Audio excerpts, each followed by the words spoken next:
Ya, Australia ini menggilas Indonesia ya dengan skor 5-1 di bawah besutan Patrick Kluivert yang kemudian kita ketahui bahwa kondisi ini kemudian membuat para supporter ini banyak yang membandingkan besutan antara Coach Sinteyong dan juga timnas Indonesia di bawah Patrick Kluivert. Lantas apa yang sebenarnya terjadi dengan skor 5-1 tersebut dan seperti apa kemudian peluang dari Indonesia? Kita akan langsung bahas pemirsa di Dialog Apa Kabar Indonesia malam hari ini bersama dengan sejumlah narasumber yang sudah hadir. Sudah ada di sebelah saya Pak Lalumara Satriawangsa yang merupakan pemerhati bola yang juga pemimpin redaksi TV One. Bang Lalu sehat ya? Sehat. Alhamdulillah. Kemudian di sebelahnya sudah ada Bung Budi Setiawan yang merupakan pengamat sepak bola. Bung Budi, sehat? Sehat. Oke, terima kasih sudah hadir di Apa Kabar Indonesia Malam. Saya ke Bung Budi terlebih dahulu. Kalau kita melihat permainan kemarin ya antara Australia dan juga Indonesia yang kemudian menghasilkan skor 5-1 ini banyak yang kecewa begitu. Banyak yang juga tadi saya sudah bilang membandingkan antara kondisi timnas Indonesia di bawah Sinteyong dan juga Patrick Kluivert. Ini sebenarnya apa yang terjadi? Apakah kemudian ini game plan yang diciptakan atau yang sudah dirancang oleh Patrick Kluivert ini tidak berjalan dengan baik, Bung? Ya. Pertama-tama secara hasil tentu ini kan mengecewakan. Kita kalah 1-5 padahal saat ini euforianya dengan kedatangan Patrick Kluivert dan juga tambahan 3 pemain naturalisasi, itu suasana kebatinan kita semua, rakyat Indonesia, supporter, itu harapannya tuh ekspektasinya tuh tinggi. Yang tadinya awalnya kita hanya ingin mencuri poin di Australia, itu ekspektasinya naik menjadi menang. Ingin menang lawan Australia di kandangnya mereka. Dan ini tentu kan sebuah tekanan bagi siapapun yang bermain dalam pertandingan malam hari itu. Tapi dalam 10 menit pertama kita melihat bahwa permainan timnas Indonesia itu betul-betul atraktif.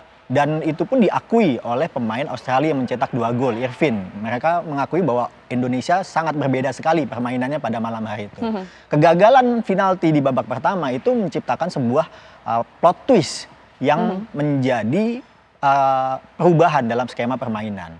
Dan setelah Australia mendapatkan penalti dan bisa memanfaatkan penalti, itu menjadi tekanan tersendiri bagi para pemain-pemain timnas kita.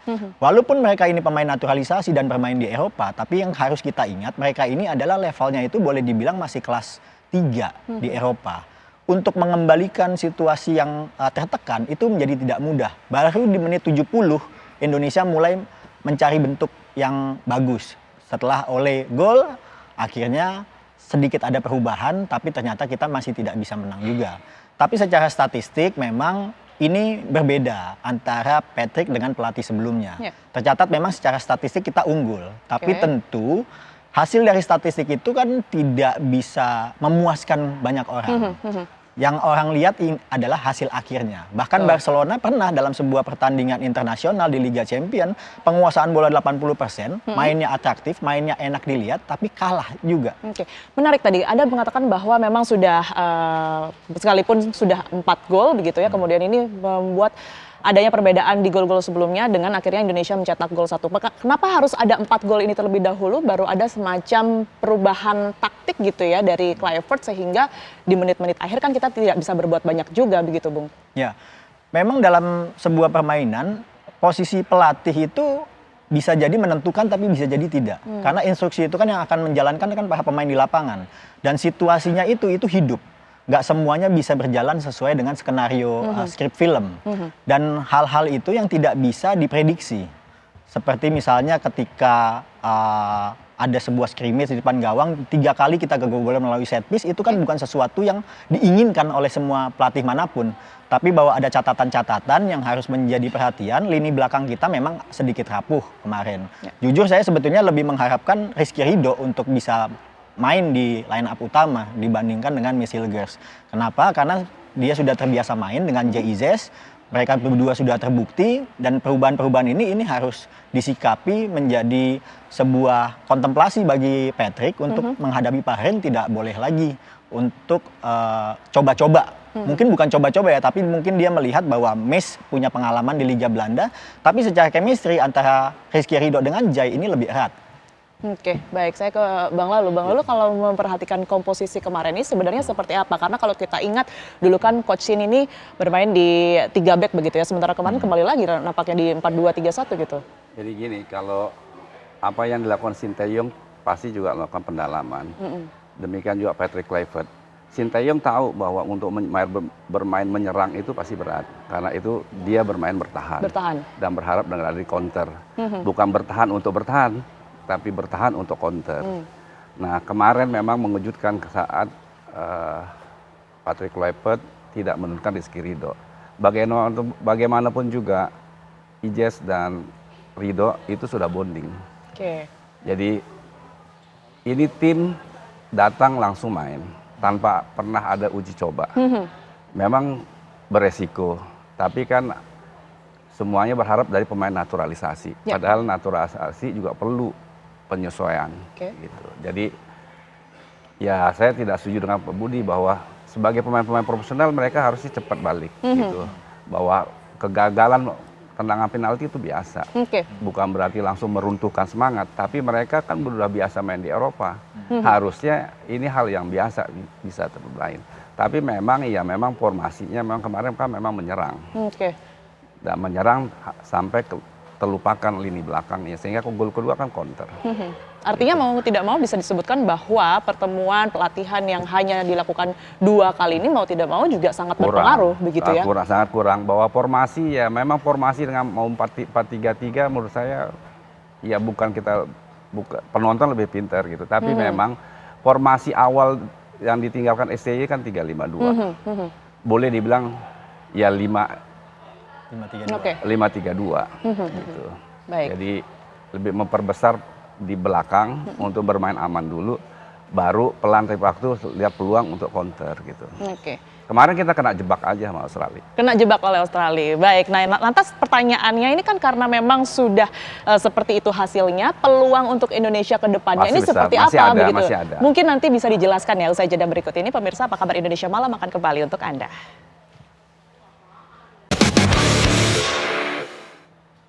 Anda kembali di Apa Kabar Indonesia Malam, pemirsa. Saya akan langsung ke Bung Budi. Bung Budi, kalau kita lihat posisi Indonesia saat ini, peluang ke depannya akan seperti apa untuk setidaknya tetap bertahan di kualifikasi Piala Dunia 2026 nanti? Ya, tentunya kan kita tetap harus menatap ke depan bahwa Indonesia bisa dan yakin untuk bisa lolos ke Piala Dunia. Memang awalnya itu kan kita ingin ngebit di posisi kedua. Yakni kita bisa lolos langsung ke Piala Dunia tanpa melalui fase 4, syaratnya itu harus di posisi pertama dan posisi kedua. Tapi dengan kekalahan melawan Australia kemarin itu sedikit menurunkan kans kita untuk menjadi peringkat kedua di grup. Karena Australia cukup dengan 1 kali menang 1 kali seri aja dia udah bisa memastikan diri untuk di peringkat kedua itu. Nah, harapannya berarti Indonesia tinggal tersisa di peringkat ketiga dan keempat. Di mana kita harus bersaing dengan Arab Saudi dan juga Bahrain. Nah, ini bagaimana persoalannya, berarti kita mau nggak mau pada tanggal 25 nanti kita harus menang melawan Bahrain. Dan juga menang melawan Cina tanggal 5 Juni. Terakhir lawan Jepang 10 Juni, ya saya pikir tidak ada yang bisa menekuk atau melawan Jepang ya dalam fase grup ini. Dia hanya bisa imbang sekali lawan Australia, itu pun di kandangnya Australia, tapi selebihnya Jepang tak terkalahkan.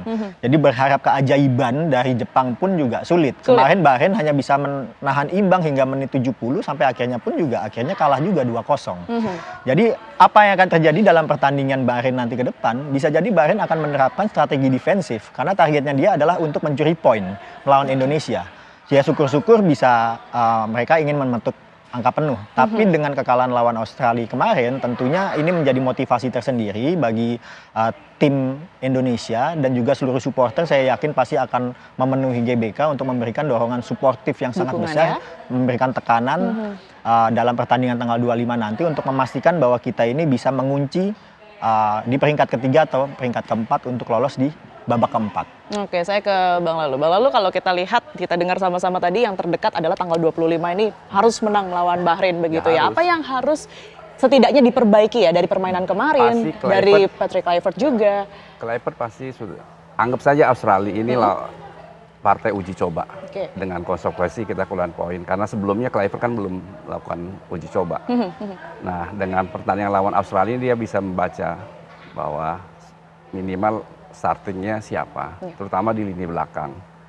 Dengan cederanya Mitch Hilger dan Sandy Walsh, rasanya pilihannya kembali ke formasi 3 di belakang atau 4 di belakang.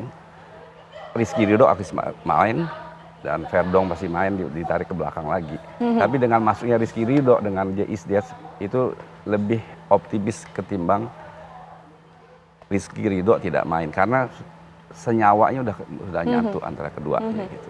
Kalau untuk Ole bertandem dengan Oramangun kan main pasti. Iya, main. Oramangun. Dan tentu tinggal pilihan apakah Oramangun main atau Rafa main gitu. Mau main 3 juga bisa dengan Rafa gitu.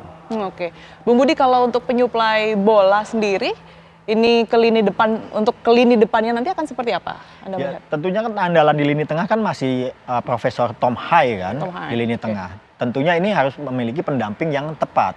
Kalau kita melihat kinerja Nathan kemarin, tentu kan banyak yang kecewa. Sepertinya Nathan tidak akan main di pertandingan selanjutnya. Kita harus memberikan kesempatan. Pertanyaannya kemarin kenapa Pelupesi nggak main? Itu. Dan apakah Ivar nanti akan menjadi pendamping bagi Tom di tengah? Memang stok pemain kita di tengah memang menjadi salah satu isu juga. Atau masukin Hapner kan main juga. Hapner tetap belakang, jadi Verdong naik ke belakang. Bisa dijadikan salah satu opsi. Opsi juga ya. Memang Nathan Chu memang aneh dimainkan. Karena apa? Nathan Chu coba main di klub minim. Padahal Kluivert bilang bahwa dia akan memilih pemain-pemain yang punya punya menit main tinggi di klub. Tapi Nathan Chu kan mainnya rendah di klub. Tapi kalau kita lihat kemarin juga gelandang box to box-nya kan juga nggak ada gitu ya? Ya nggak ada box to box kemarin. Nah kalau melihat 2 pemain debutan yang kemarin atau tadi malam ya kita tahu, Ole, kemudian juga ada Dian James gitu. Anda melihatnya seperti apa, Bung Lalu? Ya keduanya bagus langsung ini. Gitu. Bahwa memang si persepsi awalnya dari semua pemain inilah main menyerang. Ya memang football knowledge mereka dari bawah itu, dari kecil itu memang permainan menyerang. Total football. Bahwa hasilnya kita kalah total itu soal lain gitu kan. Beda ya, oke. Kalau dari Bu Budi sendiri seperti apa? Kalau saya sih nggak ngelihat kemarin itu kalah total. Bahwa memang kita kalah 5-1 iya. Tapi mau kalah 5-1, mau kalah 2-1, kita tetap nggak dapat poin kan intinya gitu. Jadi kalah 5-1 pun juga nggak jadi kita -3. Kalah 2-1 pun juga nggak jadi minus setengah. Selisih golnya jadi rugi. Betul, setengah selisih gol betul. Jangan diringan-ringanin masalahnya. Enggak, gitu. Tapi siapa yang nggak kejebolan banyak di grup ini? Cina aja kalah 7-0 sama Jepang. Kan nggak ada. Jadi masalah selisih gol itu ini masalah konsekuensi dengan kita bermain atraktif, dengan kita bermain terbuka dan menyerang. Itu adalah konsekuensi. Itu tidak perlu soal atraktif, mau statistik nggak perlu yang bagus ini.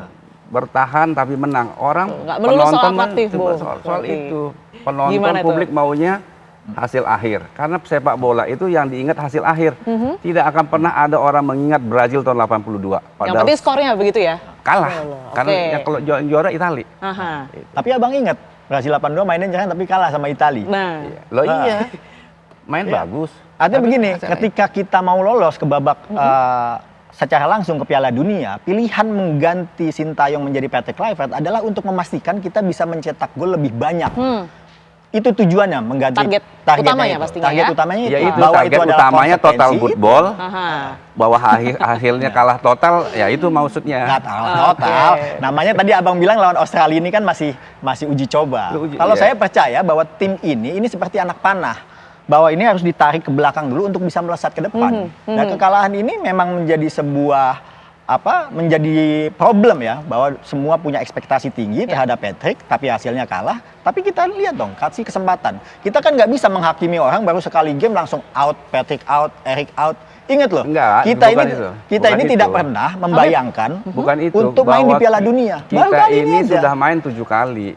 Mau kasih mau main uji coba berapa kali lagi di laga resmi.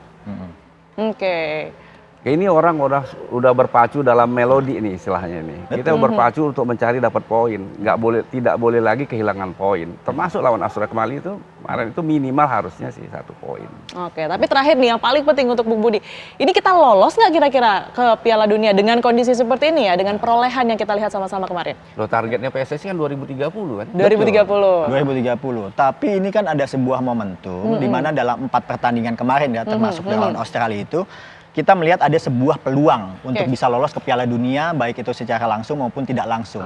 Itulah situasinya terjadi pergantian pelatih dan juga datangnya 3 pemain baru di proses naturalisasi itu. Kesempatan ini yang harus dikejar. Apakah hasilnya itu bisa sesuai atau tidak sesuai, itu kan hidup situasinya. Tapi yang saya mau tekankan begini, sebelumnya kita ini nggak pernah bermimpi untuk main ke Piala Dunia. baru kali ini aja nih kita ada kesempatan untuk main di Piala Dunia, ya ini harus dikejar. Apakah itu berhasil atau enggak, ikhtiarnya dulu dijalankan. Oke, momennya tapi memang harus dimanfaatkan Momennya harus banget dikejar. ya. Oke, terakhir mungkin dari Bang Lalu, ini harapannya seperti apa? Memang masih banyak step ya ke depannya, tapi nampaknya optimis juga kok dengan situasi saat ini. Optimis lawan Bahrain, Oke. saya optimis. Lawan Cina, kita di kandang wajib 6 poin. Lawan Jepang pun saya rasanya Jepang pas di laga terakhir karena udah pasti lolos pasti akan pasang pemain-pemain yang lini kedua dia. Dan itu ada harapan lah untuk bisa ngambil poin 1. Jadi kita tambah 6, tambah 7, 13. Kemungkinan di posisi terburuk 4. Oke. Baik, kita harapkan sama-sama ya, Bang. Ini timnas mendapat hasil yang terbaik dan bisa lolos tentunya ya, harapan kita sama-sama di Piala Dunia 2026 setidaknya nanti kita akan beri dukungan sebaik mungkin untuk timnas. Terima kasih banyak Bang Lalu Mara dan juga Bung Budi atas waktunya di Apa Kabar Indonesia Malam.